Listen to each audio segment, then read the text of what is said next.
انا في مشكله والله مضايقاني يا ديبو، عايز احكي لك عليها. ايه؟ مشكله مضايقاك وانا موجود؟ احكي لي وفضفض يا صاحبي، انا سامعك. يا عم حبيبتي سابتني بعد 10 سنين قصه حب، مش عايزه تعرفني تاني. ومين دي اللي تسيبك يا صاحبي؟ ده انت مفيش منك اتنين.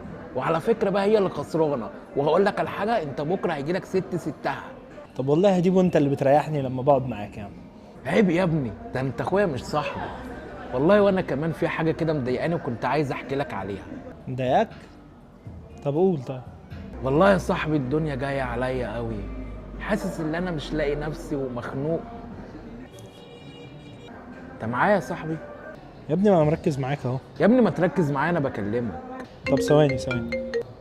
الو؟ ايه يا معلم؟ لا في ايه مالك؟ طيب احكي لي. ازاي هو مش مهتم بكلامي وانا على طول بسمعه في اي مشكله عنده؟ للدرجه دي انا مفيش حد بيقدرني ويسمعني، بس انا لازم ابقى اتغير معاه، زي ما بيعاملني هعامله. معلش يا ديبو جالي تليفون، كنت بتقول ايه بقى؟ ما كناش بنقول حاجه يا صاحبي، ما تاخدش في بالك. لا يا عم كنت بتقول انك متضايق. كمل سامعك. بجد عايز تسمعني؟ والله يا صاحبي انا كنت بقول لك يعني ان الدنيا جايه عليا بقول لك ايه، انا اتخنقت، انا هقوم امشي. سلام. خدت الضربة، أنا خدت الضربة بجد.